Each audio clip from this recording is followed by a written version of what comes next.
أعوذ بالله من الشيطان الرجيم بسم الله الرحمن الرحيم بسم الله والحمد لله والصلاة والسلام على رسول الله السلام علیکم ورحمۃ اللہ وبرکاتہ۔ سبق نمبر 14 بھی۔ آج کے سبق میں ہم حروف حلقی کے متعلق پڑھیں گے۔ سب سے پہلے تو ہم نے بتایا تھا آپ کو مخارج، تو مخارج میں جیسے پہلا پارٹ ہے اس کی پڑھیں گے، اس کی ڈیٹیل آپ کو بتائی جاتی ہے آگے۔ سب سے پہلے ہم مخارج پڑھتے ہیں۔ مخارج کے بارے میں تفصیل تو میں نے آپ کو بتا دی تھی۔ حروف تجی کے حروف کل 29 ہیں اور ان کے مخارج 17 ہیں، اور مقام جہاں سے یہ مخارج ادا ہوتے ہیں وہ 5 ہیں۔ اب ہم آگے تفصیل میں پہلے ان 5 مقامات کا پڑھیں گے، پھر ان 5 مقام میں پہلے مقام کا پڑھیں گے، اور پھر بتائیں گے کہ آپ کو کس مقام سے کتنے مخارج ادا ہوتے ہیں، ٹھیک ہے۔ سب سے پہلے سمجھ لیں اصول مخارج۔ سب سے پہلے یہ دیکھیں میں نے آپ کو بتایا تھا نا 5 مقام ہیں۔ پہلا حلق گلا، دوسرا ہے لسان زبان، شفتان ہونٹ، جوف دہن منہ کے اندر کا حالی حصہ، خشوم ناک کی جڑ، ناک کا بانس، ناک۔ اب ہر کچھ حروف ہیں جو حلق سے ادا ہوتے ہیں، کچھ ہیں جو لسان یعنی زبان سے ادا ہوتے ہیں، کچھ ہیں جو شفتان یعنی ہونٹ سے ادا ہوتے ہیں، ہونٹوں کو گول کرنے سے، ہونٹوں کو ملانے سے وغیرہ وغیرہ، کچھ ہیں جو منہ کے خالی حصے سے ادا ہوتے ہیں، کچھ ہیں جو ناک کی طرف ان کی آواز جاتی ہے، ناک ان کی آواز جاتی ہے یعنی کہ ناک سے ادا کیے جاتے ہیں، ٹھیک ہے۔ سب سے پہلے ہم پہلا حصہ پڑھیں گے، وہ ہے حلق۔ حلق میں 3 مخارج ہیں۔ مخارج حلق کے 3 ہیں لیکن 6 حروف ادا ہوتے ہیں۔ میں نے آپ کو بتایا تھا نا 17 مخارج ہیں، 29 حروف ہیں اور 5 مقام ہیں۔ پہلے مقام کے 3 مخارج ہیں، 17 میں سے 3 ہو گئے، اور حروف 6 ہیں، 29 میں سے 6 حروف یہاں سے ادا ہوتے ہیں۔ سب سے پہلے اقصائے حلق۔ حلق کے سینے کی طرف سے جو حصہ ہے نا حلق کا، یعنی سینے کی طرف سے منہ سے دور، پہلا وہ ہے وسط حلق، حلق کا درمیان یعنی اوپری ہڈی والا مقام۔ تیسرا ادنی حلق، حلق کا منہ کے پاس اور سینے کے قریب۔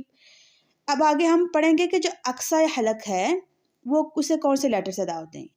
اقصائے حلق منہ سے دور اور سینے کے قریب والا حصہ، یعنی گہری جگہ والا حصہ جو بالکل لاسٹ میں ہے، اس سے کون سے لیٹر ادا ہوتے ہیں؟ ہم نے بتایا تھا نا کہ 6 ادا ہوتے ہیں حلق سے، تو اقصائے حلق یعنی کہ سینے کی طرف جو حصہ ہے اس سے 2 لیٹر ادا ہوتے ہیں۔ کون کون سے؟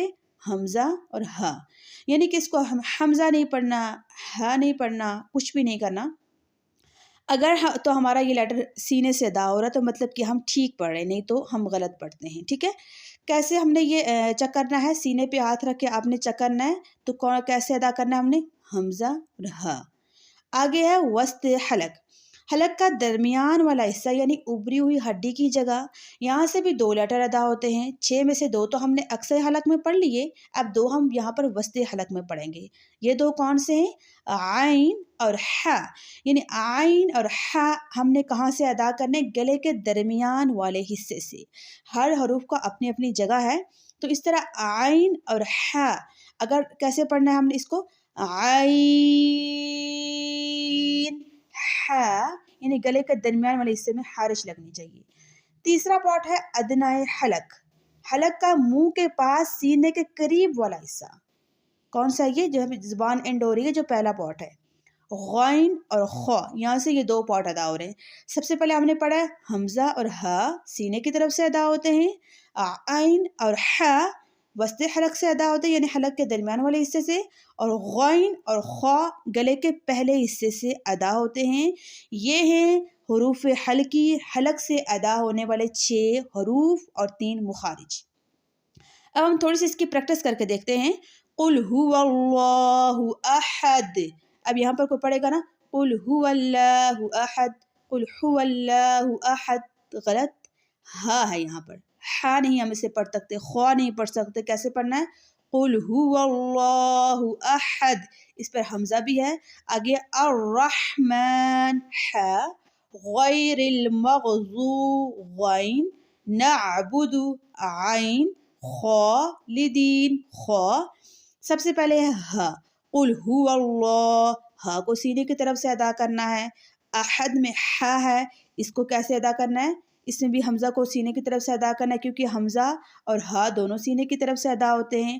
قل هو اللہ احد، آگے ہا الرحمن، ہا پڑھنا ہے، ہا نہیں پڑھنا۔ آگے غین، غیر المغضوب، غین۔ آگے عین، نعبد، نعبد نہیں کرنا، نعبد۔ آگے خا، خالدین۔ اب ہم نے قرآن مجید میں جہاں کہیں بھی حروف حلقی آئیں گی اس کو ہم نے ایسے ہی پڑھنا ہے، اور اس کی لیسن کی آپ نے بہت ساری پریکٹس کرنی ہے۔ اللہ پاک جن جن کے والدین زندہ ہیں ان کو صحت و تندرستی والی لمبی زندگی عطا فرمائے، اور جن کے والدین دنیا فانی سے کوچ کر گئے ہیں اللہ پاک ان کی کامل و مکمل مغفرت فرمائے۔ آج کے لیے اتنا ہی کافی ہے۔ امید ہے سب بہنوں کا سبق اچھے سے سمجھ آ گیا ہوگا۔ انشاءاللہ پھر ملاقات ہوگی ایک نئے سبق کے ساتھ۔ دعا کرتے ہیں ربی زدنی علما، زدنا علما۔ والسلام علیکم ورحمۃ اللہ وبرکاتہ۔